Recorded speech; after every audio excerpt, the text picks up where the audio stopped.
You are now listening to Out of the Blank.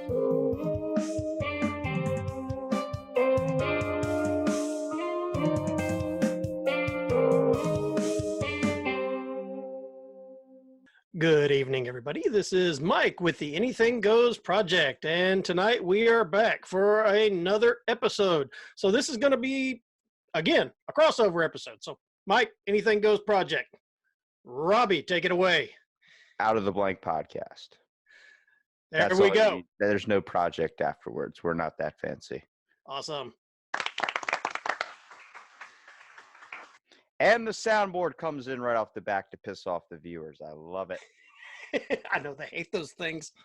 Unless it's the creepy music in the background. Then they're like, dude, I'm hearing shit in my house. You know, you're hearing the music I've been playing. You know what's weird is you need those those sound effects like when you're watching a TV show. Like Mhm. without it, it's really, really awkward. Like you ever seen The Big Bang Theory without any soundtrack to it? Yeah, it's kind of Like they Just- crack a joke and then all you hear is like an awkward pause, like you know there's supposed to be laughter. And it's like watching one of those sitcoms in a bar when they have the TV like on mute. So you're like, I can tell they're doing something to pause for like a comedic effect, and then there's nothing. Yeah. I've seen one of the things I've actually started listening to. I'm really actually enjoying them.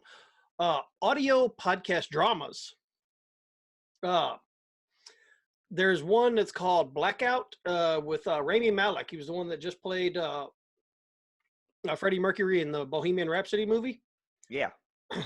They've got a whole series. It's called Blackout. It's actually really good. And then that same company that produced that podcast with him just released another one a couple of months ago called Carrier.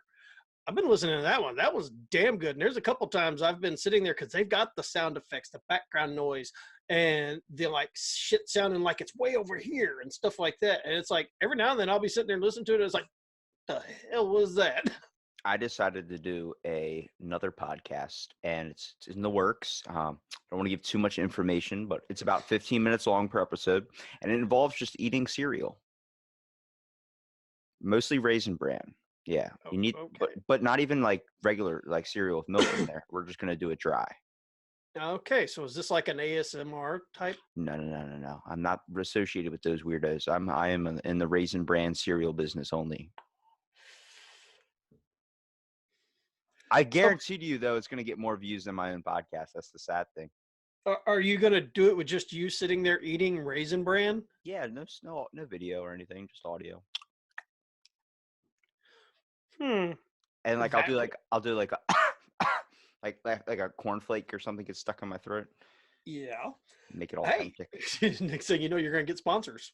Right? Raisin Bran, sign me up, please. It'd be funny if that podcast ended up having like 1 million views a day. I guarantee you, I will be like with Trump. I'll be meeting the president. Yeah. I listened to your podcast. Let me tell you something. At 3:00 in the morning when I'm reading tweets, there's nothing better than hearing a person enjoy a nice bowl of Raisin Bran, especially without any milk. I'm like, right? Yeah. So the fiber. Yeah. All right. Well, we are here tonight. Where are we going? I don't know. I was kind of hoping you were going to take direction Magellan. Okay. Well, I know from chatting with you today on the phone, the direction we're going is going to be a little bit different than what the listeners and viewers are used to, because tonight, Cryptozoology for the first hour. Let's talk about some ancient history type folklore, bruh. that's what we were going to do. Ancient folklores, and then I'm going to bring in some Texas urban legends. Can I throw in some just urban legends in general? Why do you always have to do something with Texas? Well, because there's so damn many of them. Texas isn't that cool. Just because you guys own more I tigers. did some from Louisiana the other night. Yeah, just because you guys own more tigers than all of the world somehow. Well, I did some from Louisiana. I've done some. There was actually one from Maryland a while back that I did. And is it the Goat Man? No, damn, I don't remember what it was. Pretty sure it's the Goat Man because the only one we have out in Maryland is like the cousin of the New Jersey Devil.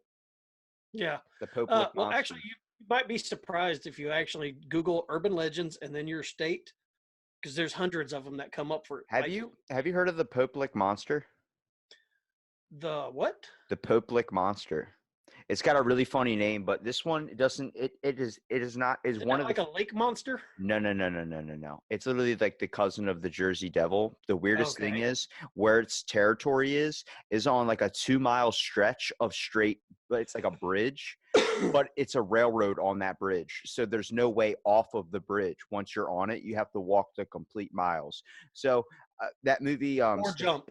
yeah, but you know that movie Stand By Me, like where they were chased by the train and shit. That's how people die. That's Yeah. how the thing kills them. It's out in Pennsylvania. What happens is they go and explore because you have to be on the bridge to find this cryptid. And people recount hearing noises and stuff. There's only been one survivor, and the only reason he survived was him and his girlfriend were on this bridge. This train started coming by, and they went and jumped off. The girl was killed, and the train like hit him in the arm, and like he now can't use one of his arms. But he was hanging on off the bridge. Basically, that's how he survived. Under the trestle.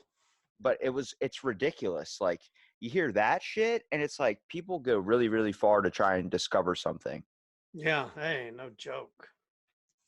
Eh, I actually got told about urban legend the other night.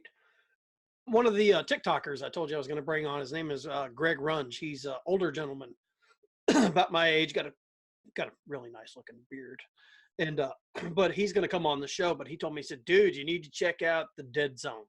And I was like, "What?" He says, "The I-4 Dead Zone. It's right here in the area we live." He said it's a 2 mile stretch. He said supposedly when they were building the road, they dug up a bunch of bodies that were actually buried along that road. That these were people that had died of like tuberculosis and shit like that from back in the day, and they were just unmarked graves. And he said that road, man, all kinds of crazy shit happens on there. Phones don't work in that area, all kinds of stuff. And he said there's cell towers everywhere. He said, but you hit that road, you'll all of a sudden your phone will just go dead. That's why they call it the dead zone. Oh, they called it the dead zone because you couldn't get any signal. That makes sense. So, yeah, and also that's where the dead bodies were found. Yeah, that's true. I mean, hey, if it looks like a body, you probably want to name it after that body. Yeah. So Yeah. yeah, it's an interesting one. I was looking at it, so I think I'm going to save that one for when I bring him on the show. I think we need to look at cryptozoology a little bit more serious, but at the same time, we should also be fascinated by ancient history a little bit. I think isn't folklore like a type of cryptozoology? Uh, It's no, not more like necessarily. I religion. guess folklore would actually fall into the realm of urban legends for that time period. I Because guess, but I mean, folklore is like it's the same thing. Like people want mystery, so it kind of chalks up to the whole reasoning for cryptozoology. You're creating it more in a modern way, but see, the thing is, people are going around, and it's a very few people saying like, "I've seen it, I've seen it, I've seen it." It's like, yeah, then you look like a nut job. And when it's considered like, I think when you look at folklore, it just changed to the name I think cryptozoology on the I think basis of it's all the just evidence. a change in terminology, the names. Because I mean, you really think about it. Urban legends, cryptozoology, folklores. They're all telling stories about something that can possibly be a supernatural entity, creature, or undiscovered animal or something. So I mean, urban legends it's just something that's a new terminology that's come up in the past since the 1980s. I think the 80s was when they started using the term urban legends. Well, it's the same reason we had candles and now we have lamps. It's just a whole new form. But evidence coming out now makes the word cryptozoology lose less steam than folklore. Yeah. Folklore sounds a lot more powerful, mystical, a little bit more ancient. I was fascinated. Like I have a huge passion for Greek mythology, so I like to Mm. think of that a little bit too. Also, like you look at Norse mythology, those types of things. I think it's the idea of like they're modern day superheroes or they're old school superheroes. But like we have a fascination nowadays with superheroes. So you look at Thor, he is technically a god. So you look at how we use him as a superhero in the Avengers. I mean, you people want superpowers, sadly. We do. Don't, we're not, as a child, what was the one power you wanted to have? And most kids, I want to be able to fly like Superman. Exactly. And a lot of people say read minds. Let me tell you something. You don't want to read anybody's mind because you don't want to know what they're thinking all the time. I learned that by watching the movie with Mel Gibson, where he can read all the What a woman wants. yeah, and then next thing you know, he's like, it's too much, it's too much. Yeah, it was really creepy. I actually did pull up a story on ancient Greece. If it's on Pandora. Okay. What about So, Pandora? well, I was just letting you know I did pull up a story for that since you said you wanted to go ancient folklore. Well, don't leave me hanging. I don't need no dramatic pauses. Hop right into it. Okay, well, cool. Well, I'll read directly from the story. Most people are familiar with the creation of Adam and Eve in the book of Genesis, but the story of mankind's creation in Greek mythology is probably less well known and is arguably darker in tone when compared to Genesis. To begin with, men and women were not created at the same time. Men existed before the beginning of women and degenerated over the years. And the creation of the first woman, Pandora, was not a gift by the gods to man, but a punishment. The five lives of mankind in the Greek myth of creation, as recorded by Greek poet Hesiod's Works and Days, the 8th century BC, there are 5 ages. The first of these was the Golden Age, where men were immortals and dwelled on Olympus. They were made of gold and lived like gods. When this age ended, the men became good spirits which watched over the mortals. The next age was the Silver Age, where men made silver and still dwelled in Olympus. They were, however, no longer immortal. The following two ages were, following the 2 ages was the Bronze Age, or the Heroic Age. In the former, men were made of bronze, while in the latter, the earth was populated by heroes of Greek mythology. Both ages were brought to an end by constant wars. The last age, which is the present one, is the Iron Age, where men toil and suffer in all their lives. As the myth in Hesiod's works are not arranged entirely in chronological order, it is difficult to pin down which age of mankind Pandora was created. The story of Pandora, however, is intricately linked with that of the Titan Prometheus. Oh, let me say something here. How much do you know actually about Pandora without reading the actual? This whole thing, this whole thing. I've Okay. read a lot on Greek history and stuff. Actually, that was one of my favorite topics when I was a kid, was Greek mythology. Well, And do you know who Prometheus is? yeah, Prometheus was one of the Titans. Nah, he was a god, but Prometheus actually He people give stole the fire from Zeus and gave yeah. it to But mankind. hold on. He wasn't actually a Titan. He was actually a lower class, like what you would think of Hestia. When in Greek mythology, Hestia is the goddess of the farm and graze. She was always known in books to be sitting in stories to be sitting outside of the Olympus, like the temple of the gods, Mhm. because she didn't have a throne for herself inside one of the things. She wasn't considered one of the 13 major gods. So Prometheus was like that. But the fact was, like, there were only a couple of titans or lower gods that were considered like that. And there's the main one that everyone looks at, Atlas, the guy that holds up the world. He has been disbanded and punished by Zeus to literally have the world on his shoulders for this Yeah. huge amount of time. Prometheus, I have a fascination with because we always counter up everything that humankind has either gotten or done. We give it to a bigger credit. We give it to like a god, or we give it to something that's how we got it. And Prometheus was the one that stole the fire. But a lot of people don't know is that he actually married Pandora. Like this is one of the books I had the only thing I could read back in school was like comic book versions of folklore, like Mayan type stuff. So I was really fascinated with it, mostly because it was only like 30 pages long, but it created like a comic book with these really cool illustrations. Like the only place I've been able to find them is at my middle school. I will go back and steal all those books because they were so awesome. But Prometheus actually married Pandora, and before it became a box, it actually got changed. Like I think it was during the Renaissance era. It was a jar at one point. Yeah, dude. And I'm like, so many things shape and turn into different things, but a lot of people don't understand. Like that was supposed to be like the 4 horsemen type things of Christian mythology. Like Mm-hmm. she released curse upon the earth and left hope inside this jar. So mankind just got all the bad shit. We didn't get any of the good stuff. And I hear that, I'm like, man, I want to know the guy that was sitting there thinking of this and creating all this, because like I get fascinated when I hear stuff about Aristotle and hear him about how he's introducing like a lot of our fascinating stuff comes from Greece. Like a lot of people Yeah. don't even realize. And yeah, you just basically went over what this whole thing says too. I'm It sorry, goes through all that too. I didn't mean to cut you off. I Hey, like I said, nah, man. when we hit on like Greek mythology and stuff. Dude, I've read so much on it. My teacher was like, "What are you gonna do with all this useless information?" I was like, "I don't know. Write a book.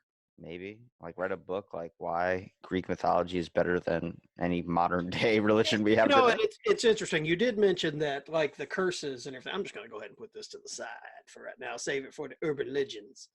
Oh, religions. But the Greek mythologies are really cool because I've studied pretty much all of the Abrahamic texts of the Christian faiths, Judaism, the Torah, all that stuff. I've studied all those, and then you can do a cross comparison between the Greek text, the Sumerian text, the ones that have been translated, because many of them are still in the process of being translated. It's a lost language, some of it is, and you compare some of these different mythologies and stories, and you can see where every major religion in the world has borrowed from its predecessor to make theirs. Like you've got the story of the apple in Genesis. Well, that actually comes from an ancient Babylonian story, which was borrowed from the Zoroasters. And so, I mean, it's really a neat way to start breaking down the major myths, religions, and faiths throughout the world, because each one has come through a phase, and you can link them all back together. Where mankind is like, you know what? That one was cool. We're going to start our own. We're going to take the parts that we liked from this one and bring it over here. Dude, I think when you look at religion, you got to look at the biggest picture possible. I think that every single religion that has this strict way of like what it is, how it was created, I think everybody's getting bits and pieces of the puzzle because everything hits so closely into relation when it comes to the afterlife. Seems like everybody has like a different way of getting there and a different way of like coming to the end. But the big picture is always like happiness and like complete fulfillment. Like I think everybody's getting a piece of the puzzle and it's all part of one big picture. Yeah. Yeah. I don't know. That's why I said these are topics that I've studied throughout the years. And in the process, Greek mythology came up. I can remember I spent an entire year studying nothing but Greek mythology. And then I moved over into like the Abrahamic texts. And now I've even the Quran, the Torah, then I started studying like the Germanic texts. Those are the ones I find really fascinating. The Eddas and the Havamal and stuff like that, because those, you know, it wasn't one of those damnation, fire and brimstone type books. It was literally just wise wisdom, words of wisdom. I think if I had to ask you, like sticking on the basis of Greek mythology, um, what kind of god, like who would you want to be the son of? Or yeah, who would you want to be the son of? Of the Greeks, Yeah. none of them, because they were assholes. So, but if you had to choose, I mean, everybody's an asshole. So choose one. Everybody would say Zeus. I'm like, no, No. because he had bad temper. I would say Hades. Why Hades? Because nobody messed with him. He was down in his hole, and it just left Everybody him made massive. fun of him. He didn't even have a throne. The only Yeah, fact was like he learned how to survive. See, this is what I always found but fascinating. this is why it would be cool to be the son of Hades, because guess what? Make fun of me. Do whatever you want. Eventually, you're going to be in my realm. True, and also He's laughing now. you can summon the dead. So see, I always found it fascinating when you looked at like the Greeks and the Greek gods and how they got their power was all based on the fact that they survived off prayers, and like people building statues to them was they had their ultimate power. But then eventually when mankind started questioning religion and started questioning the gods, mostly because they weren't answering a lot of their prayers, they started taking down their statues. And a lot of their statues became deformed just from people breaking them and smashing them. And the more that the people stopped believing in them and praying to them, the weaker they got. And the only god that actually didn't need their prayers was Hades, because he learned to feed off their suffering, which was like a lower level of the power, but it was more like that's why he was all black. That's why like he wore all black. If everyone chalks up his persona to being just literally death. Like you think of the Grim Reaper wearing black robes, Mhm. that was Hades basically. Like his hair was gray. He talked in like a like an old man kind of voice. He was just seemed as a little bit weaker, but he was just as strong as Zeus. But the only fact was he learned to feed off the fear and all their insecurities. And the gods only learned to live off their love. I think that's when you see the benefit of like, if you watch Wrath of Titans, Hades was the one that saved Zeus, gave him part of his power and stuff like this. And it's the whole aspect of like, it's dealing with the cards that you're given. If I was going to choose a god to be a son of, I would choose Poseidon, mostly because of my fascination with the water, but also I have a real fascination with Hephaestus. He was known as like the ugliest god only because he was basically born out of spite. He was born by Hera that tried to get wanted like a son, but just really to get back at Zeus because he had Athena that came from his head out of like a massive headache. She just bursted from his brain. It's really Ironic, huh? yeah, it's really strange. And then she happens to be the god of wisdom. I didn't see that one coming. I definitely didn't think she was going to be the god of freaking Claritin.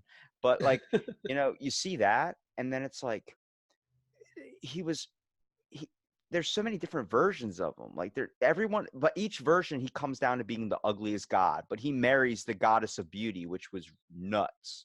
Like it's like if you're a 1 out of 10 and then you marry a 10. Like what just happened? How is that girl in love with that guy? But he was jacked. Like every statue of Hephaestus was like ripped, and a lot of the Greek statues were obviously ripped and very bestowed.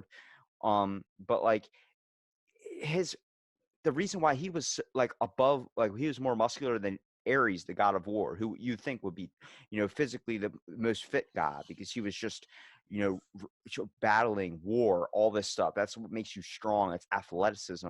But Hephaestus had a different form. He was obsessed with the fact that he was good at creating things. He constantly worked in the forges and worked as a blacksmith, creating Mhm. weapons for the gods, creating everything, their armor. He was known as like the guy that came in clutch to get your weapons or whatever you needed. And he was working in the iron so much, his skin was burned, his hands were rough, and he just was like just ripped from constantly working at the irons. And his son, one of his kids, Daedalus, the famous inventor, like making all those things like the labyrinth that like was a way to lock away the Titan Kronos. And, like you had to go through the labyrinth, and the labyrinth from Greek mythology with the Minotaur. Yep. Like this is stuff that was so fascinating. I was digging down rabbit holes, and it kind of made me understand the concept of why people can stick to religious and like Christianity type themes, because I think it's all about what you want to believe in. And I started looking at this like, holy shit, like I'm soaking in a lot of information.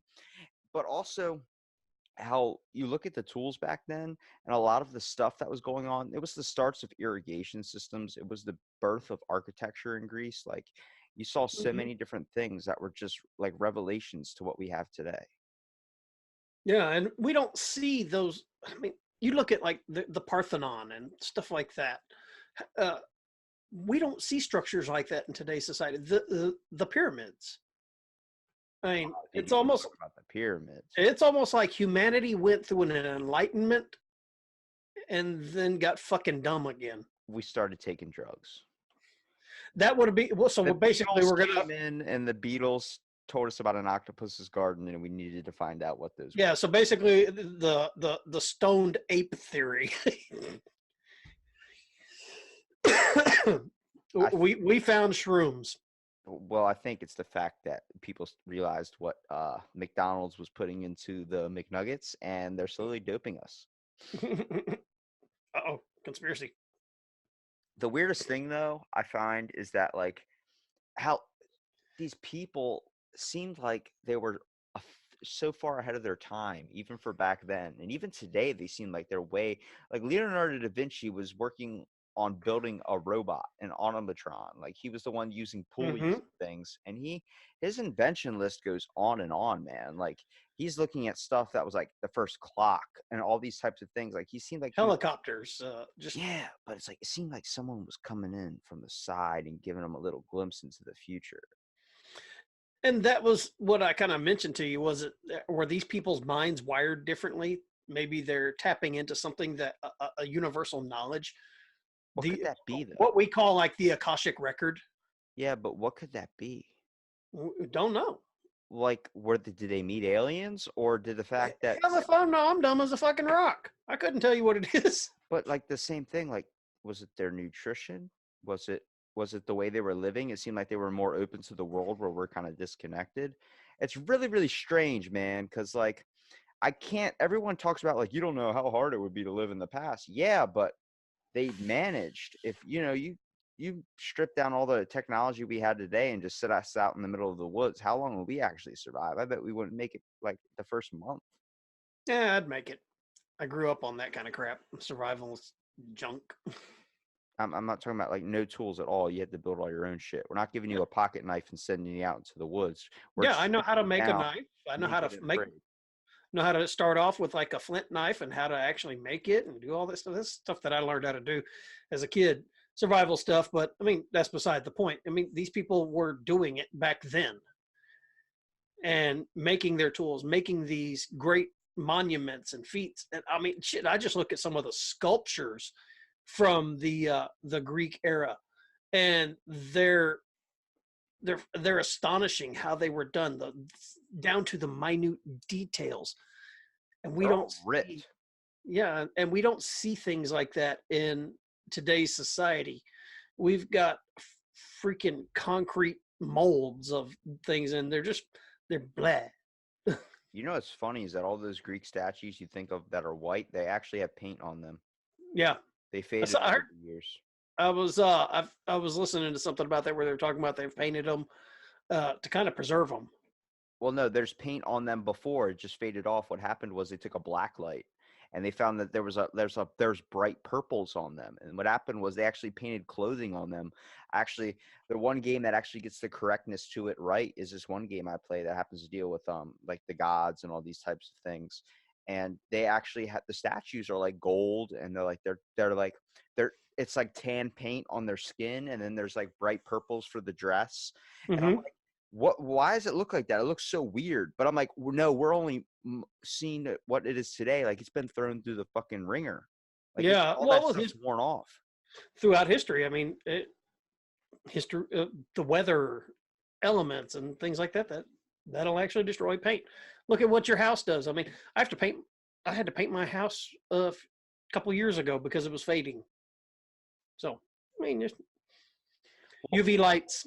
you look at Greek mythology, like nobody even understands. Like everyone has a fascination. Is there a sunken city of Atlantis out there?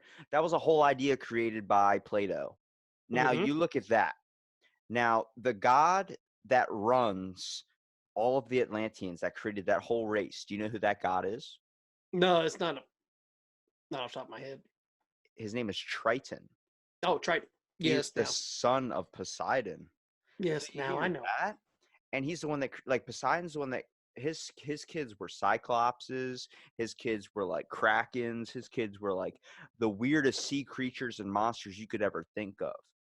Now, Hmm. this is where I kind of dived a little bit off from Greek mythology when I started looking at that because I started looking at the Kraken, started looking at things of this sort, and then try to skip over like like 1,000 years or so to a more closer to the more modern time period when we started dealing with pirates and their fascination. I mean, a lot of people think like, oh, Christopher Columbus sailed the ocean blue and yada yada yada yada yada. Okay, but did anybody ever talk about the trip and the voyages that it took and all the materials and things they had to deal with while they were at sea?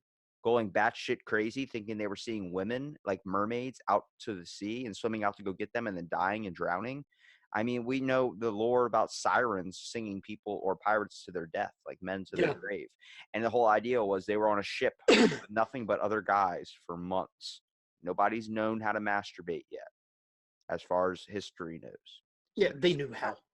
They're sitting there going, "Oh my God, I'm next to this guy for months. I wish I could just see my wife again." And next thing you know, they see a mermaid out on the water. You don't care if it's half fish.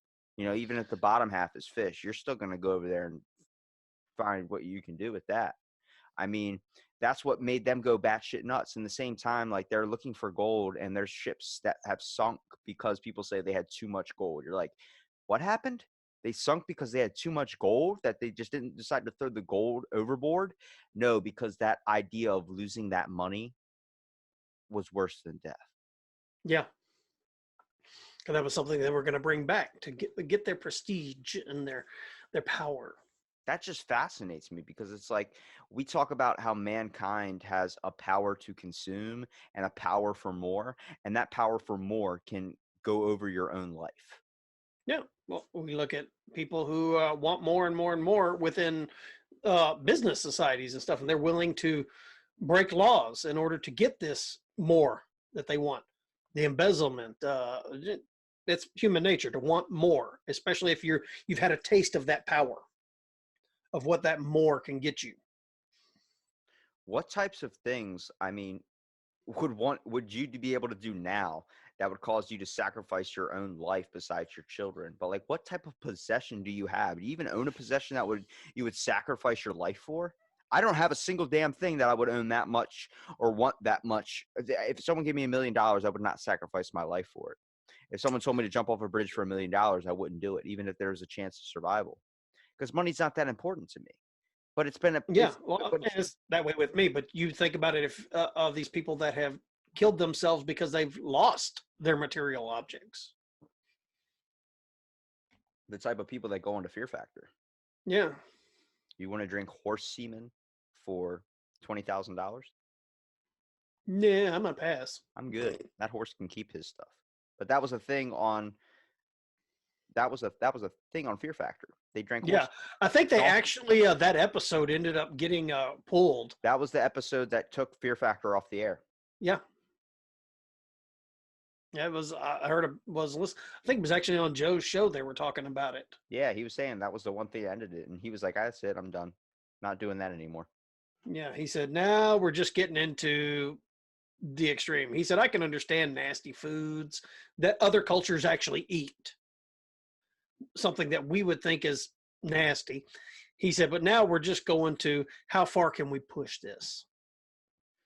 How far can we test what people will do for money? And let me tell you, Yeah.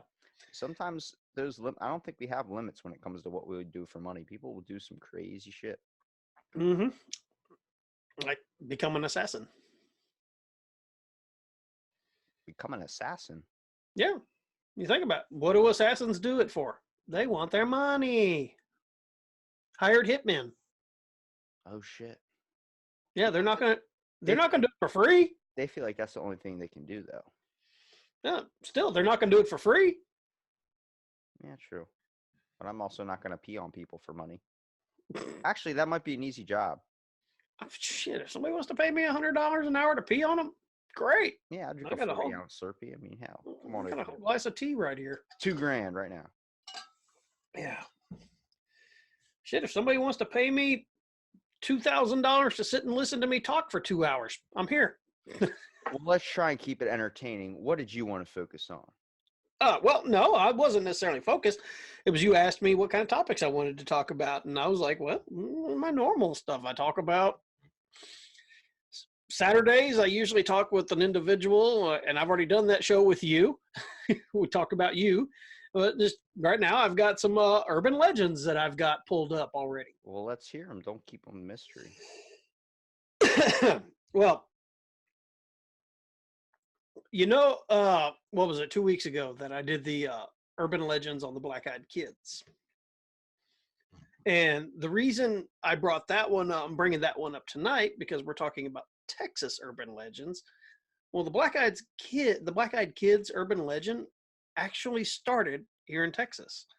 It was a reporter in Abilene, Texas, that actually supposedly had an experience with them. And he wrote about it, and now all of a sudden this phenomenon is being reported all over the world. So that was why I wanted to touch on this.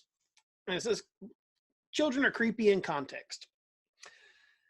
So urban legend. So any urban legend, including black-eyed children, is bound to turn some heads. In the late 1990s, a journalist named Brian Bethel was working in his hometown of Abilene, and he encountered something that he'll remember until the day he dies.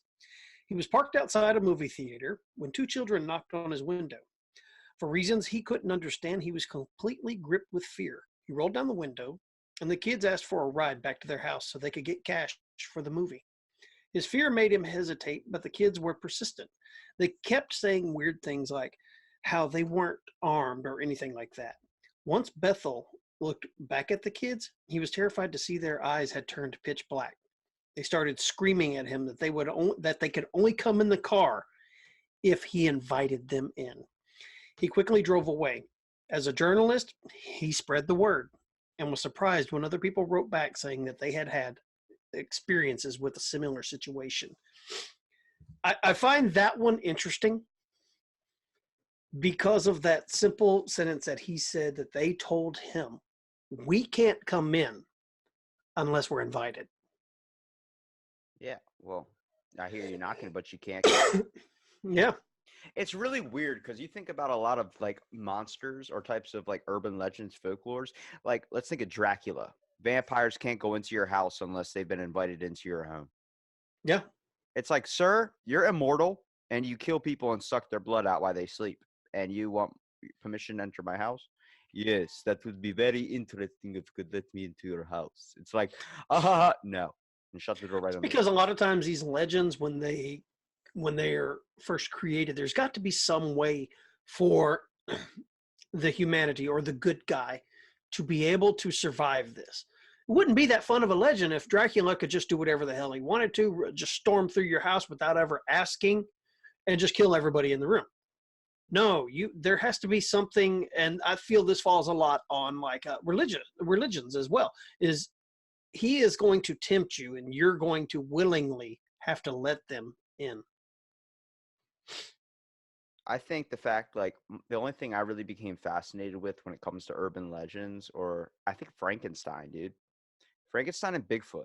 I don't know what I find so passionate to go and try and pursue these things farther. I think the fact reanimating the dead is something that's pretty nuts. And creating a scientist, an average day person that's doing things with electrical eels and trying to dig up corpses and experiment on dead bodies. I think it's a fascination with the ability that people always want to be seen as immortal. We want Yeah. to try our hardest to live on forever. Immortality, that's something like what you and I discussed a while back. That's something that people are chasing. Well, why are we chasing it? If nobody's happy in the life that they're living now, why would we want to be immortal? Who's to say, well, I'm not happy? Well, most people Yeah, most people. that Yeah. aren't eating tacos for dinner and And talking about cryptids all day. that have a new staff member in my studio. Did you get the little video I sent you? Yes, I did. I was like, what the hell is happening right now? My dog has one of those things. I saw this the other day. The chicken. For those of you who are seeing it, that's my new studio mascot. I saw that the other day. I was driving to town. I was actually going to pick up my daughter from the hospital, and I saw that at the store, and I was like, "Oh, I'm buying that." My wife's like, "Why are you buying that?" Because I'm Why buying. not? Yeah. I'm an adult. I make money. I need to buy things for myself. So the video I sent you, yeah, I also sent her one today. So she texts me back, "You're retarded," and I went, "But did you laugh?" Exactly. She goes, "Yes, I laughed." I said, "My job is done. I have completed my goal for life. I can now Achievement unlocked." Wife laughed. Finally. I think it's crazy when you look at so much shit that there is that people just don't even take the time to realize what's awesome about this world. Like, Yeah. if you really think your life is pretty bad, just start reading into cryptozoology. I mean, there's 2.2 million species left undiscovered on land, and then 6.8 left undiscovered in the water. There's no way that thing that you think is not out there isn't out there. Yep. And hey, if you're down, laugh. Have you ever heard of melon heads? That sounds familiar. It's like a group of children apparently that have these freakishly large, like alien Okay. lifelike heads. But apparently, there's like two different stories on them. Like one was that they were like a bunch of like adopted kids that were kind of adopted by a scientist that did weird experiments on them, and they were supposed to be known as uh some kids with like a giant disease that affected their cranium that caused an inflation of the brain with like a certain amount of like liquid, like Hmm. back like kind of fluid in the head, made their heads abnormously large. And they were known to be experimented by the scientist and then killed by, or they killed the scientist and then escaped out into the woods. And they would do like inbreeding and things of this sort. And people would always talk about seeing these freakishly large heads. Like there was a couple that stopped their car in the middle of the night and they thought they saw something in the front of them in the road. So they get out of the car with headlights on and walk in front of their car. The next thing you know, somebody got into their car, backed away, and drove off. And as they were seeing the person drive by, they saw like this weird creature with like a freakishly large head. And they chalked it up to just these rabid inbreeding like people that were just in the woods with these freakishly large heads. And then people started calling them like aliens and all these types of things because they were so Yeah. small and deformed, but their heads were so enormously large. Yeah. Well, when you asked me earlier about urban legends, why I'm so fascinated by them, I commented back to you and I told you, I said, the reason I like urban legends is because a lot of times there's a nugget of truth in there, something that has the reason for the creation of the urban legend. And like the Melonheads one, that's an urban legend type thing. Well, I'm going to read this one to you real quick. This is an actual urban legend here in Texas, but it has a little core of truth to it. It says, if a legend is believed, you don't want to go to the old Bexar County Hospital. There, a murderous spirit wandered the halls, killing patients in order of their room number. It started in one ward in the hospital where patients kept asking about a particular nurse. The staff checked security cameras and found patients were seemingly speaking to no one. Then patients start dying in their room number order. Now, this urban legend is most likely based on the real life Janine Jones, who was a worker at that hospital, and she poisoned, as far as they know, up to 50 infants during her time there and killed them. Yeah, well, they see that's an urban legend, but that wasn't that exposed as true. No, that's what I said. That's the nugget of truth behind it. The urban Oh legend, shit! I think I get what you're saying. You're saying that urban legends are built on something that actually did happen. She was an angel of death. She actually killed 50 infants there. And now that because of that, there's this urban legend that people that are dying in this hospital are being killed by this murderous spirit. So, like I said, you've got the white ladies. Okay, there's a nugget of truth behind that. Yeah, somebody may have actually jumped off of that bridge to their committed suicide because their fiance left them at the altar. But then community starts talking and the tales get built and get expanded upon and we exaggerate,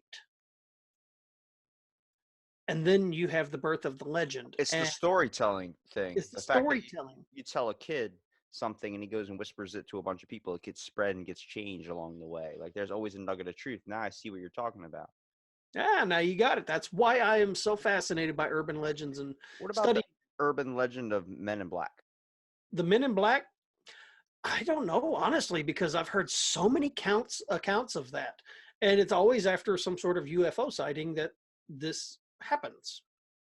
And these men have been reported even further back than Project Blue Book.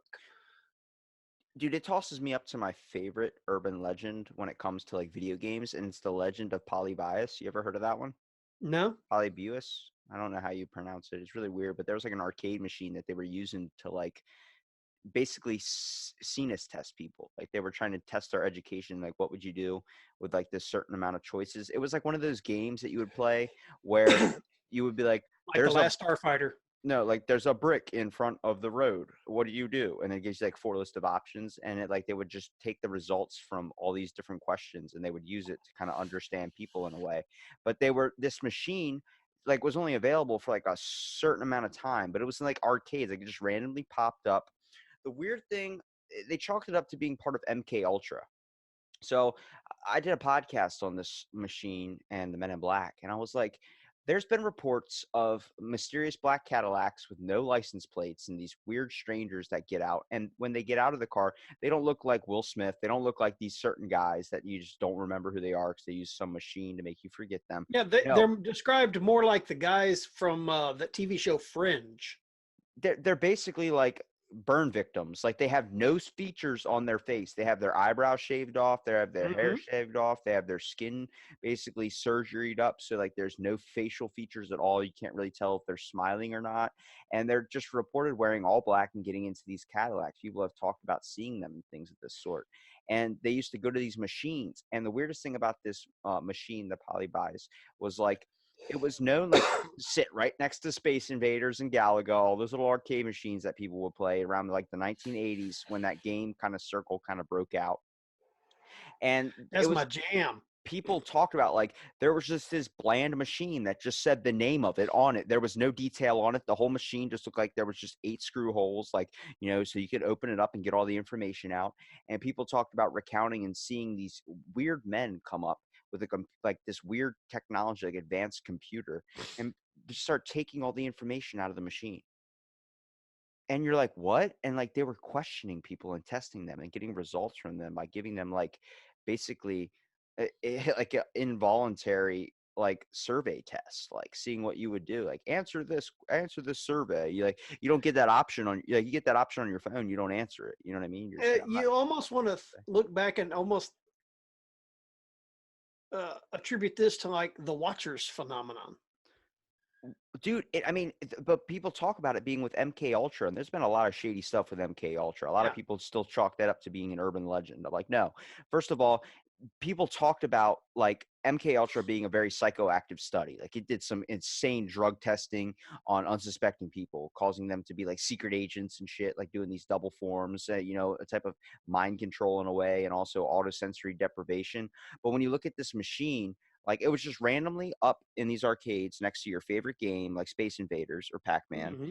and then it was gone. Like it just disappeared. And no one said anything else about it. They just thought they took it out, but no one knew where it even came from.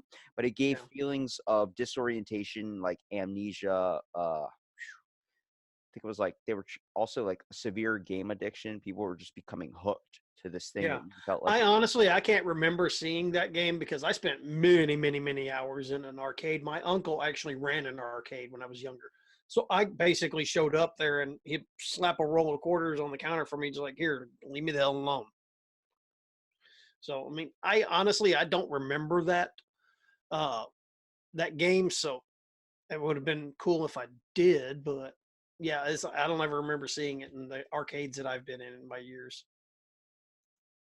I'm just thinking because they're like you hear accounts of this and like you're like, how can a bunch of people just totally forget about a game? But then you start, some people are like, I remember that game, and I'm like, dude, it's like that game in Walmart, like Farm Simulator. Like if you don't want to actually look for Farming Simulator, you're not even going to pay attention that it's in the store. Yeah. So I'm like, that's why people don't remember it. But then there's these people that are like, I remember that game. I spent my last 50 cents on that game. You're like, what? And then they're like, yeah, it was the weirdest thing. It was just gone. But I felt like I was still addicted to it even after it was gone. I was like, yo, this brings into, we know the government experiments on us. What's to say they just did it in a video game form?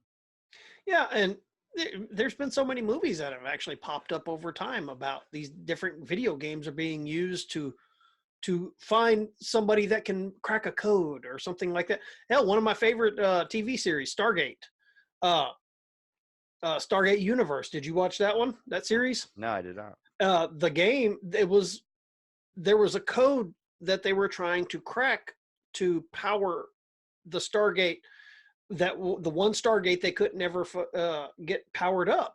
So they put it in a game, and this guy, MIT dropout, figured it out in the game. And it was like he finished the level and everything, and all of a sudden the game just shuts off, and he's screaming, "No, I've been working on that for 3 days," and this and that. Well, he gets up and he's mad, and next thing you know, there's a at his door, and he opens up the door, and there's the Army and the Air Force. You need to come with us. Now, what's your take on Area 51? Area 51. I You would think tell you. they got some UFO or alien type technology, or do you think they're hiding something a little bit more secret and a little bit more shady? I think it's clones, bro. I'm not allowed to talk about it. What do you mean you're not allowed to talk about it? Don't give me that. You're like the Yeah, remember- spoiler in the movie theater. Like you give me the trailer and then you're like, coming soon. And then you're like, oh my God. And then at the end of the trailer, in the year 2026, you're like, son of a bitch, that's like 9 years from now. I don't want my security clearances pulled. What do you mean your security clearance? Don't give me that. Don't give me that.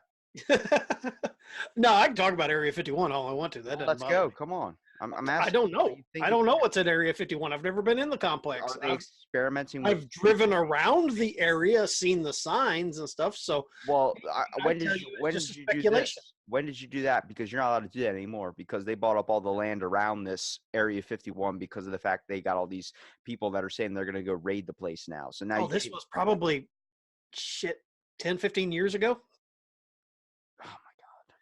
Yeah, but you can't get close to it. All you can do is drive up to like the perimeters, up to that one mesa where if you got a damn good telescope, you can see down there. But yeah, it's like these areas and stuff there, you can't get into it. I mean, these guys that are wanting to do the run on it, yeah, basically, I'm just going to sit back with a box of popcorn and just watch this shit go down. Have you, It, ha- I have, don't know what's there, and I think me even saying anything is purely a speculation. I just think like they're doing something, but I think it's clones. I think they're doing some like weird human testing again. Like I just feel it. I feel like there's no aliens Yeah. here, but I think they're doing some major like type of cloning, robotics, automation type stuff that we need to be kind of looking at. Like this is a problem because the world's going to become even more divided when these machines come over. Or we start getting into the point instead of transgender, now we're going to have start getting the technology is going to slowly start coming out into the market for transhumanism. If I had to ask you, what is your all-time favorite cryptozoology or urban legend favorite? What would it be? Oh shit, I'd have to think about it. I'll tell you mine right now. Cthulhu is one of them that I really like. Isn't Cthulhu just like folklore? It's not really crypto or urban legend. It's more like that was a fake fan fiction type shit. Like the woman that made Harry Potter, she did books like that. It was H.G. Wells wrote about it, but if you think about it, I mean, You think there's there a was giant octopus guy? yeah, Architeuthis. Mm, Maybe not a guy, but there is a giant octopus. We know that. I don't know. I mean, for the longest time, the octopus, the giant squid, and the giant octopus were considered cryptids till we actually caught video footage of them, and we've actually pulled tentacles out of the ocean. That Japanese trawler that actually caught video footage of one attacking their anchor, and it tore off one of the tentacles. They got it on the ship, and it was about 30 feet long. But then you got to start looking at space squids and all these other types of things that just seem far out of realm. And then you start talking about the world being on the back of a giant turtle that's held up by 4 elephants and all this shit. I'm like, I don't know. That's a good book series, by the way. It actually is pretty fascinating. It makes you think of the Earth a little bit differently. Yeah, and have you read the book series? No, I haven't read it at least extensively. I've briefed it. Yeah, it's about 26 books to the series. And they're really good. And Terry Pratchett's one of my favorite authors, and I really loved the fact that he and Neil Gaiman got together and did Good Omens. Dude, I don't know. Did you watch that on Netflix? On not Netflix, Amazon Prime? No, I don't have Amazon Prime because Amazon's too powerful in the market today. They took out Okay, Barnes and Noble. I've got Prime. They're also my publisher. What? Yeah. There's some awkward pauses. Yeah. Oh well, we'll just have to. That's how a natural conversation flows. Exactly. Well, you're giving me all this information. I got 20 urban legends that we can talk about. I'm like, well, where are the freaking urban legends? You've told me like Well, 2. okay. You ready for the next one? Yeah. In Huntsville, Texas, a stretch of land officially known as Bowden Road is more commonly referred to as the Demon's Road for all the strange occurrences that have happened on it. Perhaps it has something to do with the cemetery at the end of the road where people have reported seeing ghostly figures wander around at night. The most popular myth includes a woman who saw a man walking around the cemetery but didn't pay him any attention. Days later, the woman was getting into the car, and when she all of a sudden, the same man from the cemetery was there in her bathroom, but quickly disappearing. So the legend about the Bowden Road is you go down, you don't go to the end to the cemetery, because if you go down there and you start provoking any of the spirits, they'll follow you home. Mm, Basically, you end up with an attachment. like hooked onto your soul in a way. Yeah, they just attach to you. Now, here's another one in Amarillo, Texas. There's a closed school that everybody avoids. The Summit Elementary School is one of the most haunted places in town, and its dark story makes it a central hub for ghosts and spirits. There's a whole host of different urban legends surrounding the building. A few of the biggest include it was where a janitor liked to throw students into the boiler and kill them. It was a popular spot for racially motivated murders. And there are supposedly murdered prostitutes hidden within the walls of this school. Whatever happened in that building, a lot of people tend to stay away from it. It's one of those locations that is supposedly extremely active, yet there's all kinds of stories of things that have possibly, I'm air quoting here, happened within that building. I mean, and then you got Arlington's Screaming Bridge. Many urban legends are based on real life tragedies. In Arlington in 1961, a car packed with teenage girls plummeted off the side of a burned out bridge and killed everyone inside. The legend talks about how if you stand on the bridge at night, you're able to hear the tormented screams of the teenagers as they fell to their deaths. Nowadays, access to the Screaming Bridge is a little difficult, as roads to it are now blocked off, but still plenty of people access it by foot in order to maybe hear snippets of that fateful night. And we've got a bridge similar to that right down the road from where I live at. It's not a where a car accident or anything happened. It's supposedly that's where a couple of teenage youths have jumped to their death. I feel And like the only reason urban legends, like some are very, very, like seem very, very true, is the fact it involves a psycho killer. Most of the ones that I find that are like seem the most like truth to it is based on a psycho killer, yeah, like Candyman, like murdering kids on Halloween. Slender Man. Yeah, but like, you ever heard of the Well, Bunny Man in the 1970s in Virginia? mm-hmm. The guy that would slaughter bunnies and leave them under an underpass and like just have them hanging there and stuff. And then he Yep. eventually moved on to killing teenagers, and he wore like a bunny mask and would just go around killing people on Halloween night and stuff. I think when people think of urban legends and these types of things, they look at scary monsters and serial killers. The first thing I think of, at least, is Michael Myers. Like the whole idea of urban legends, like these myths, like don't go out, which kind of makes it seem like warnings, like your parents would tell you if you misbehave, the boogeyman's going to come get you. Who's to say the boogeyman's not trying to talk to you like a gentleman? Like, hey man, I'm living in the basement right now. I just want to let you know that I live here too. So if you could respect, like maybe be in your bed at 10 o'clock and not be an asshole while I'm trying to like sleep, like I appreciate that. And then you get up off your bed, and he's like, get back in your bed. Like that's what it is, bro. Sorry, Mm-hmm. I'm gonna eat you if you get off that bed. So that's why the kid's terrified. Yeah. And speaking of urban legends, as far as like other stories, so like you've heard of the legend of the headless horseman, correct? Yeah, that's actually it was wasn't his didn't he get like his head taken off by a cannon, and he's supposed to be Okay. roaming the battlefield That, looking for yeah, like. he was a Hessian. Okay. Well, did you know Texas has its own headless horseman? No, I didn't know that. Yeah. It's called the El Muerto. The story goes that a man named Vidal, a Mexican bandit and a horse thief, stole horses from a ranch of a Texas ranger, Creed Taylor, in 1848. He soon discovered the horses were missing and took off with a neighbor who had lost his horses in order to find the thieves, who had also lost his horses in order to find the thieves.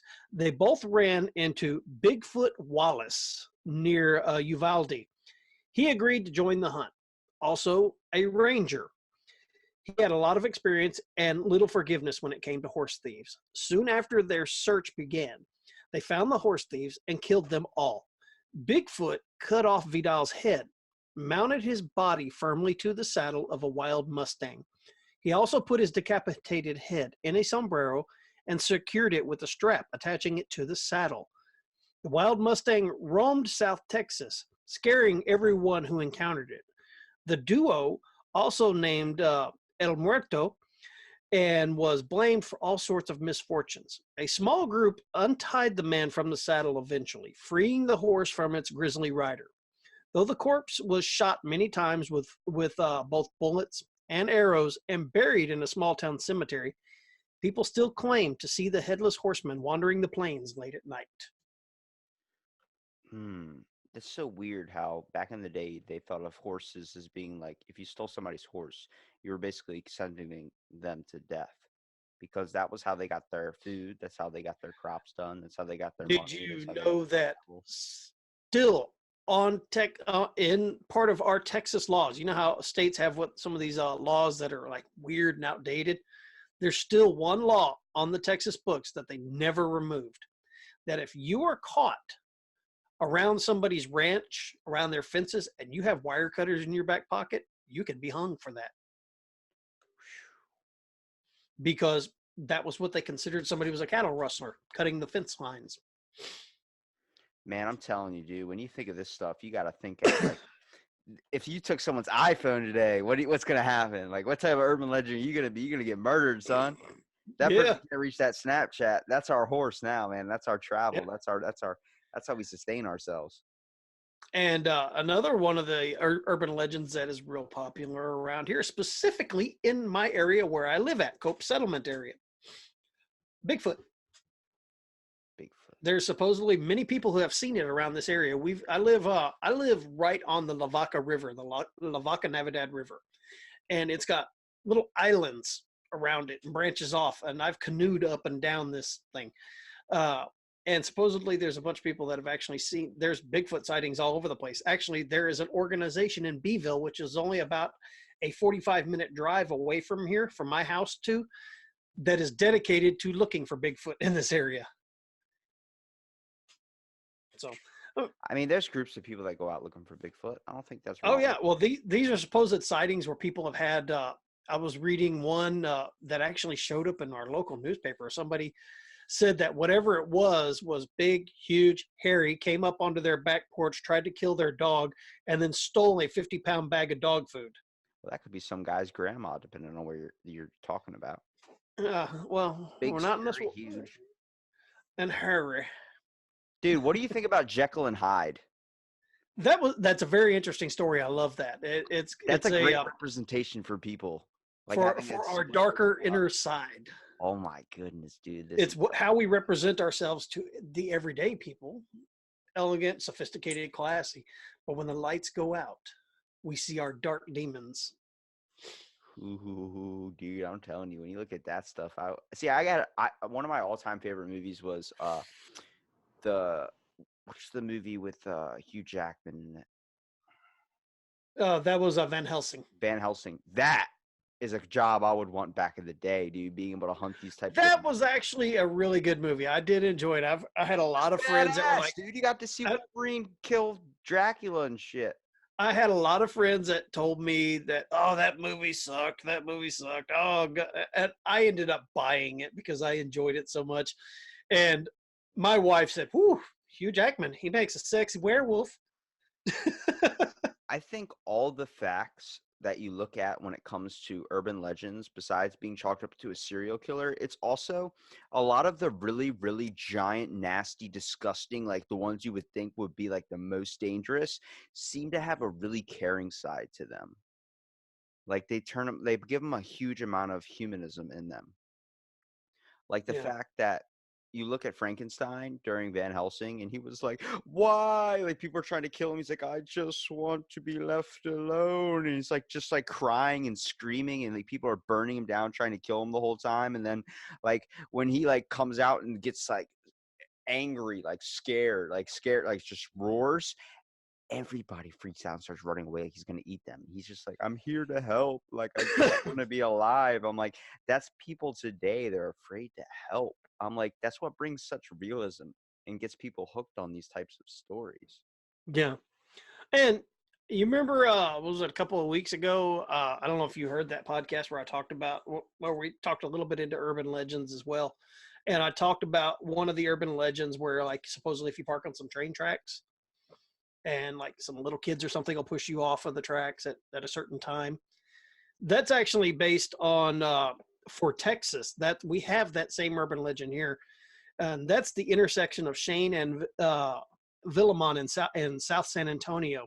It's the site of one of the most gruesome urban legends in Texas. The story goes that a train collided with a bus full of children in the 1930s.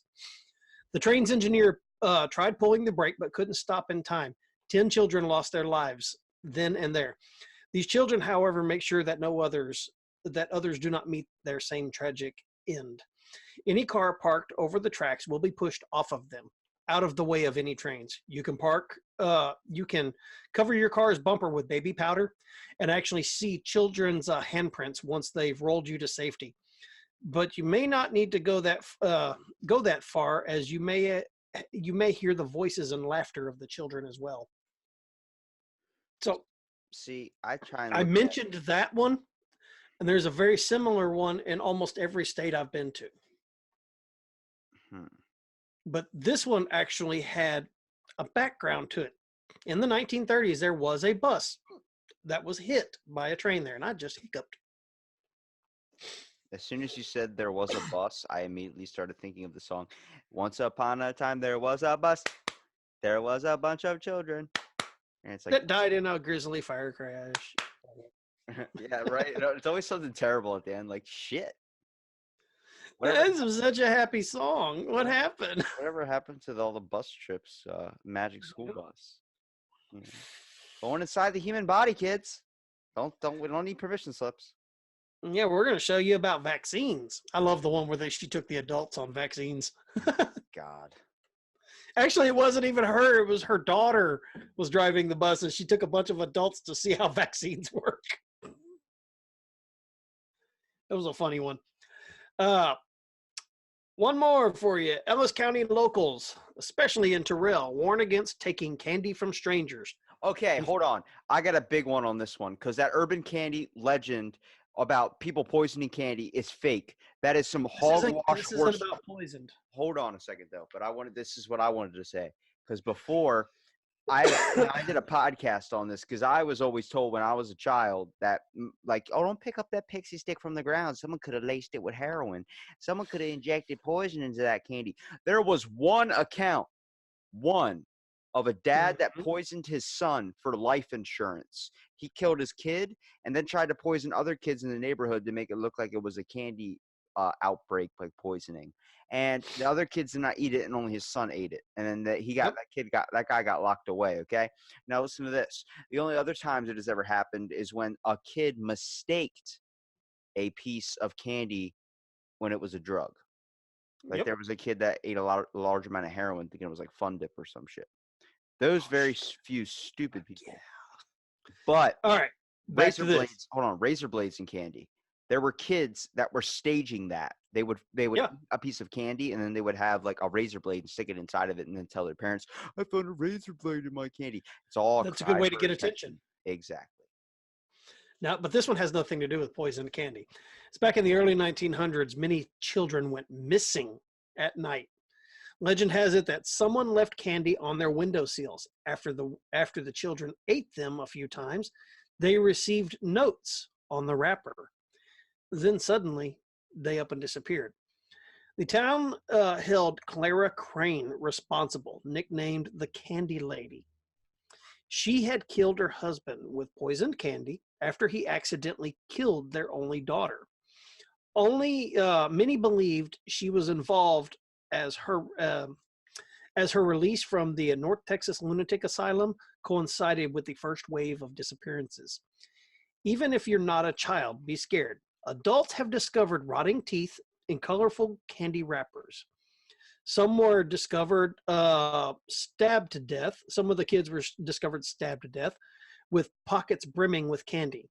So if you cross paths with the candy lady, don't take any of the sweets that she offers. Yeah, you never want to take candy from someone. Like if you go into a random neighborhood on Halloween and there was a person that were making their own homemade treats, you were kind of told to stay away from those. They might even be really, really good, but unless you know the person, they could have That's what we stuff. were taken to, like the little old lady that went to our church or something like that, because she would always make us popcorn balls. And exactly, But she could but have she stolen would the only treats give out. them out to the kids she knew. Oh, that's good.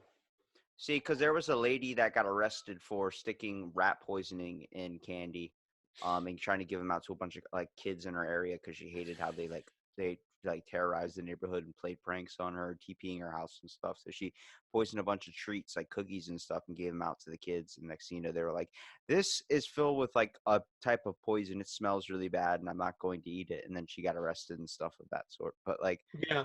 I think, like, what was this lady leaving on the windowsill that would cause the kids to just never be seen again or leave in the middle of the night? Like, was it like it wasn't a Laffy Taffy like joke, was it? Like, you know, No, she was, well, she was the paper, she would leave the candies, and supposedly these papers would have messages in there to the kids. but what So I messages did they say? come get some more candy. Oh, I thought it was like your mom's a hoe, and then like the kid was like, I guess my mom is a hoe, and then would just leave the house, like run away. Yeah. But no, that's basically what it was, is these kids would just leave or to go out in the night trying to get more candy.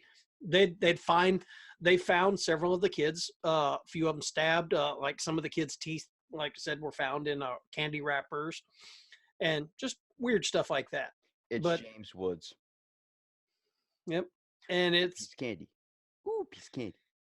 Ooh, piece of candy. now you know the boogeyman story, right? Oh yeah, dude, I did a podcast on it. He's like Yeah. he's trying to teach you about the birds and the bees. He's living in the Ha- closet to be a supportive parent. have you ever heard of the Texas version of it, the El Cucuy? Okay, you say Texas version, it's not the Texas version. El Cucuy is a Mexican version. I don't know why a lot of the Texas stuff you're talking about is all in Spanish translation when it all comes from Mexico, and I realize you're right on the border. You call it I'm right dead smack look, on the border, I had man. a dude from Honduras, Mexico, do that podcast with me on the Boogeyman. Let me tell you something. He wrote Awesome. Spanish translation of it. Okay. Did he talk about the El Cucuy? Yeah, that's what we did it on. We did the El Cucuy specifically, and then we did the Boogeyman. But no, we were talking about Awesome. the El Cucuy, and he did the translation for it. It's the Mexican Boogeyman. That's all it is. It was a Yeah. way for kids to listen to their parents. Like you got to do your homework and be in bed, and you also got to eat your vegetables. If you don't, the El Cucuy's going to come get you. His mom even makes fun of him and says the El Cucuy. It's really weird. Well, this article says that he is the ultimate threat that keeps children from misbehaving. Pretty much the same thing. Um, and the boogeyman, well, he doesn't even come close to the hideous creature of the night known as the El Cucuy. The beast is known by different names to the people throughout Latin America. Some of his names include Cucuy, Coco, Cuckoo, and Cumachu, and others. Popular legend describes Cucuy as a small humanoid with glowing eyes that hides in closets and under your bed. He's childlike and somewhere between life and death. Tony Zavaleta, an anthropologist professor from Texas Southmost College, said the shadow figure is a common myth passed between a parent and their child, according to his article in 2005 from the Brownsville Herald. Zalvetta said fathers traditionally tell children that there's nothing under the bed or in the closet, while mothers tell the child to fear the cuckoo. Pre-industrial societies create a conceptual fear creature to keep children away from dangerous places, he said. These legends often continue as civilization develops, and new names are assigned to it. The cuckoo is ours. There have been reports of cuckoo sightings in places such as Dickens, San Benito, Brownsville, and San Antonio, And Puerto Rico. and Puerto Rico. Yeah, Puerto Rico, it's a different form. The El I Cucuy. need to get my wife's uncle on the show. He's actually from Honduras. Well, in different places like Mexico, Puerto Rico, Cuba, all these other places, the El Cucuy is in different forms. In Mexico, it's seen mostly as a small little monster, as a, I can't believe I you're knew this scratching thing was your going to work back like great. a freaking chicken. An El Cucuy in Mexican or Latino is more on the lines of a small little monster or a woman. And then it's also, if you look at Puerto Rico, you see it as a giant monster, like reptile figure, much like an alligator, like with a large mouth and these types of Mhm. sorts.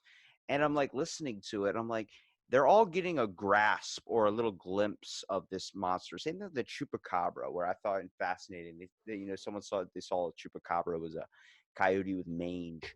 I'm like, that makes more sense. That there was I think there's a logical explanation for all that. Like, I think Bigfoot is a form of Sasquatch, but I also like to chalk him up as not Bigfoot, like how you see the video of the fake video of that guy. I chalk Bigfoot up to like this giant like monkey type thing, but he's like Smokey and the Bear. Like, you light a match in the middle of the woods, it's not Smokey coming to stop you. It's Bigfoot. Like, hey, the fuck you doing? I live here, man. I live here, bro. I am the keeper of these forests. Okay, my cousin is the Yeti. He is the keeper of the mountains. We will both come down here and jump your ass if you mess with my forest. That's what I think of. Like, if it was going to come down to the Bigfoot and the Yeti in a boxing match, sadly, I think the Yeti would win because he's bigger.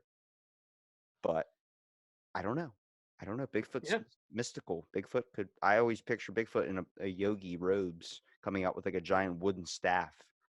You Like shall I said, not you need to enter. watch that movie on HBO. We all know Sam Elliott's the one. He killed Bigfoot and Hitler. So Yeah. Hey, my son watched that movie here recently. was it I actually haven't. really good? Because I'm gonna actually look at it. He said it was pretty good. He said I was kind of skeptical at first when I started it. He said, Well, but fact, like, it's Sam Elliott. I mean, my cousin, my kids don't know who the hell Sam Elliott is. Come dude, on, that's my our cousin generation. was babysitted by Sam Elliott all I the know you time were when he telling me was that. little, and he thinks it's a normal thing. He's like, no, it's just a normal dude. I'm like, no, it's My Sam. kids were like, it's just a dude with a big mustache. It's the stranger from Big Lebowski. How can you not like Sam? Yeah, or the dad in the movie Mask. He makes the Silverado truck commercials. Hmm. Want a Ford? Well, let me tell you about Silverado. He makes my favorite memes. You're some kind of special stupid, aren't you? I like it when he was like he was on the ranch and he was like, yeah, he goes, that sounds like something on Netflix, and the dad's like, what the fuck's in Netflix? Okay, we were talking about the ranch. My favorite episode. Ashton Kutcher was pouring some almond. Where's my almond milk? Who took my almond milk? Show me the tit on an almond. Yeah. I love that just sense of non-education. I love that. Yeah, that was actually a decent show. I was kind of sad that they're going to have to redo it now. No, they lost a license to it ever since the Danny Masterson thing, which I actually found out was over some Scientology bullshit. That doesn't surprise me. Danny Masterson is a well-known Scientologist. Sadly, he is. But he got in something, they saw what he was doing on the ranch with his cursing and all those types of sorts, and they did not want the Scientology church to be associated with that, so they took him out. I was like, is that why we don't see Tom Cruise in any of those horrible Mission Impossible movies? Yeah, Yeah, that's right. People out church. there, I said horrible. Yes, they were. Those Mission Impossible movies were hard to watch. They were, and yeah, it's like, oh, the first one. I was like, okay, first one. Oh, whoa, they made a second one. Oh, yay! It's And like then it's Fast and like, Furious. yeah, I haven't watched any of those. My buddy buys every single DVD, goes and sees it in theater, like pre-orders his ticket so he has a safe spot in the middle of the theater. And I'm like, bro, he's like, dude, I got you a ticket. You're going. I'm like, I don't want to see them do these weird things for 3.5 hours. It's the same shit over and over again. I like how they make it newer, but it's not something I would want to go see again. It's like I see it once, and then now they have to stop doing it and do like Hobbs and Shaw. I'm like, man, you guys are taking the name and running hard with it, like Rocky Balboa. You got like Rocky 8 coming out, and then now you got Creed and all these other ones. I'm like, sometimes you got to learn Rambo. to let it stop. Yeah, the new Rambo that's coming out. He is old as hell and still ripped, but honestly, he can't do any of that shit anymore. When they Yeah. were filming the Expendables, you were like, damn, they're making a third one. And then like Jason Statham talked about he almost died doing the Expendables. Yeah. What happened was one of the trucks in the brakes, the brakes in the truck went out, and he actually flew off a bridge into some water, and he had to do like an emergency escape out of the truck. It's I think a lot of these shows try to monopolize on the fact that, hey, our first one did so good, let's do a sequel and let's do it again and let's try to monopolize on the first one again and make more money. I'll tell you the prime Disney movie that was actually the worst for that, Land Before Time. Oh man, don't put me down like that. It was the first movie was good, It was. but the other 25 were not. Yeah, you gotta let it die at some point. Let it die with Mom and Dad died at the beginning. Let's Damn end it it, Disney. You gave me Bambi too. Why would you shoot him in the beginning again? So yeah. Oh shit, we're almost running on an hour and a half now. What else do Woo-hoo. you want to talk about? Well, that was all my urban legend stories for tonight. Your urban legends for Texas that originated in Mexico language. Well, just one of them. There were like two in there. I was thinking like that came from Mexico. Which one? There was the last one you did, El Cucuy, and then there was two before that. There was another one that you're like, you said a Spanish name. I'm like, when it has a Spanish, No. He was actually, that was in Texas that he was caught. but he was a Latino. It doesn't matter, but that happened in Texas. He was killed You're by not the named- Texas Rangers. You're not named El Chapo and you're white. If you're named El Chapo and white, your parents had some balls to name you that one. Yeah, no shit. It's like naming your kid Beowulf. Like you got to make sure that kid's tough as nails. You can't be walking around with a kid with a pocket protector named Beowulf. You're insulting the name. And then you would see the kid with the pocket protector and be like, That's why Heroes did so well, because like if you had a name like his name was Clyde, he slayed the Hydra. It's like Clyde didn't slay no fucking Hydra. What are you talking about? Hercules, he slayed the Hydra. You're like, but Clyde did it. Nah. It was Hercules, bro. But Hercules sat on the side and didn't do anything. Look, he's the one name that when we say, people are going to be like, that's so mystical and heroic. Nobody's going to be talking about you, Clyde. He's like, damn, yeah. my parents messed up. My dog is coming to the door.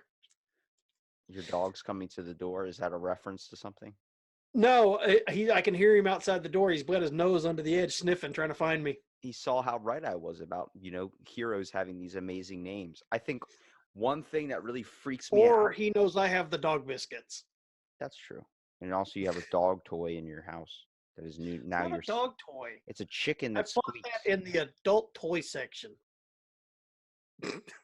That's what you chose out of the adult toy section? I feel really bad for your wife if that's the adult toy you picked out of the section. You picked the one thing that's going to cause the pants to go up, not down. Ooh, baby, let's get it on. I could just see you lighting candles and then like all you hear is like really, really loud. Like slowly edging yourself up to the bed. It's like doing my little dance across the room. Oh yeah, I'm feeling in the mood now. Come here and choke on my chicken. Oh God. Making it dirty now. You know who makes it dirty? The Tooth Dirt. Fairy. Mm. That is a freaky ass story. If you actually not the house and taking your tooth under your pillow, or are you talking about the old primal version of the Tooth Fairy, the one that's I'm talking about the old out of primal your version. mouth? Yeah, the primal. I'm not talking about the rock and a tutu fairy. You're talking about like the Hellboy version fairy. Yeah. Little mythological. That was a good series of movies. They messed it up when they revamped it with the new guy. They need the old guy back in that one. I honestly haven't seen the new one yet. I have not seen the new one. I won't watch it, but I heard people said that it was way too CGI'd. Yeah, and I'll probably eventually watch it. Ron Perlman is the original What Helmet. I'm actually kind of excited for was the teaser trailer that came out today. For what? The Mandalorian. I haven't seen any of the new Star Wars. I refuse to watch any of the new Star Wars. And well, you suck. I don't like it. I watched like an hour of whatever, not an hour, like 30 minutes of the newest one that came out. Not the newest one, the very first one, the remake they did. It wasn't entertaining at all. I enjoyed it. I actually had pre-sale. Got to go to the pre-screening before it was even released in theaters. See, I know so many people that talk about like I've talked to people that work for Disney, and they talk about like, oh yeah, like we love all that. We go all Star Wars out. The Star Wars movies were amazing because it helped my kids see something I was interested in. And I was like, I get that, I really do, but I also start finding out a bunch of shady stuff about Disney World that makes me not really want to support them at all. Yeah. The fact that their cast is not allowed to take pictures of themselves in costume. They're not allowed to show any behind the scene type stuff. There's a video I saw on a Snapchat story, the freaky shit that Disney does is what it was called basically. And she was just sitting there and screamed in a Minnie Mouse costume, and security guy from Disney picked her up and took her off the park, like out in the back. And what they call Disney park, like when you're on, that's called being on stage. And then when you're backstage, they call that off stage. They call like, you still have to be dressed up. You still have to go by the character's name. You have to basically learn to be called by the character's name. You can't do certain things that are really sketchy. And Walt Disney was known to be an anti-Semitist. Yeah. Well, I knew that. There are two people that supported Hitler: Walt Disney and Henry Ford. Did you know Henry Ford was given the highest medal? Like it was like the Golden Eagle or something like that. It was either that or the Silver Cross. It was something that was ridiculously high up in the German army forces. And actually, uh, was it Henry Ford, or in Hitler's book Mein Kampf, he actually wrote about Henry Ford, saying that he liked what he did because Henry Ford actually got a lot of his machines and a lot of his factories taken down in Germany. Where he was producing a lot of stuff, but he also was caught producing weapons and vehicles for the Nazi Party. You hear that? That makes you want to go Dodge all the way. Ugh, fuck a Dodge. What are you, Chevy? I actually drive a Ford F-150 Super Crew. Well, you're supporting Hitler. No, 'cause Hitler did. This is what their advertisements do. This is what Dodge's advertisement is. You How buy a can you support Ford, somebody's? you're supporting Hitler. Oh, wait. He's not dead. He's living in Argentina. No, actually, he died a few years ago. Wait, Hitler was still alive? Yeah, he might have staged his death, to be honest with you. There was for a while, there was a conspiracy that he actually did stage his death and actually went and lived out the rest of his days in Argentina. Is Tupac still alive? I couldn't tell you that. I wish the government would just offer like an answer to one of our questions, and then everyone would just be able to answer. Like, do you want to know if Bigfoot's real? Yes. Okay. Well, he is, and he's a bit of an asshole. Like, what? Bigfoot's an asshole? It's like, yeah, he's not very nice. He doesn't like you coming near his woods, and he eats little kids. Like, aw. And then you could be like, hey, do we have time travel? Yeah. It's like, is Michael J. Fox a part of this? He goes, yeah, but he's not allowed to operate any of the machines. Why? Because he can't keep his hands still. It's like, he got the shakes. He got the shakes. Dude, Family Guy made fun of him so bad for that. You ever seen that? Like, I hate going to a party where Michael J. Fox is the host, and it's him carrying a tray of like wine, and he's like shaking it all over the place, and it spills it all over Peter's shirt. Like, God damn it, you had one job, you can't even do that. He's like, I'm sorry. Poor guy. Oh man, we're gonna have to wrap this up because my wife, I think, just got home. Well, bring out the chicken. No, it's time for me to go be the big spoon. Oh, you don't like being a little spoon? Just on days that I'm feeling insecure. Oh, so most of the time? Most of the time. Most of the time in my world, yeah. Most of the time. That's why I have a chicken. So man, this was awesome. I don't know. I haven't got a clue what we're gonna title this one. Random shit. Well, let's just say, let's talk about it. Yeah. Let's talk about it. That's what it's called. Let's talk about it. Show details will be random shit. So yeah, to any of my listeners, if you need to get a hold of me, you can write in to the show at stalkermailbox at Send it. gmail.com. Yeah, send him dolls and weird things of this sort. Actually, I now have a PO box for these people to send me that stuff. It's Anything Goes Project, care of Anything Goes Project at PO Box 455, Lolita, Texas 77971. And if you want to call into the show, it's 361-433-5739. Again, that's stalkermailbox at gmail.com. The address will be in the details, and 361-433-5739. Robbie, give out your contact information. My name's Robbie. I like long walks on the beach. I'm a Capricorn. And No, wait. You got to back up and you got to get your corduroy jacket on. oh, am I not wearing all denim Jay Leno style? Yeah, no, or one of those Hawaiian shirts. You gotta have your feathered hat and your mullet. Oh yeah. Now I prefer a monocle, like Professor Peanut, because he's linked to the Illuminati. Okay, speaking of those videos, I got a hold of a video clip a while back that actually like compiled a bunch of those dating videos. There was a dude that tried to dress as a freaking Viking in it, and he was like the dorkiest guy ever. I am going to slay. No, we're talking like this was computer nerd. Hi, I'm so and so, and I'm going to be. And he had on like Viking furs and a horned helmet. That dude has stories to tell, and I'm ready to hear them. Yes. So, anyways, you can reach out to Robbie at out of the blank podcast. Yeah, All just right. look up Out of the Blankets anywhere. Just Google it, Out of the Blanket. If there's someone else with that name, then I guess that guy has more money than me. I don't know. That would be pretty much all of anybody. Wow, calling the kid poor at the end of the show. I see how it is just because I don't have a famous chicken and all this wires set up. Shit, I'm poor too. What are you talking about? My kid's eating my money up. I'm poor from the ground up, son. Started from the bottom and I'm still here. That's right. I got nowhere else but to go or down when I die. What? All right. Well, Started at the ground up. I'm still at the ground. I've got nowhere else to go up unless I die, and then I'll just go down some more. I'm in the shit. That's what it is. I'm in the shit with all the people. Oh, speaking of that, don't eat fast food. Don't eat tacos before a podcast. Got to bubble gut.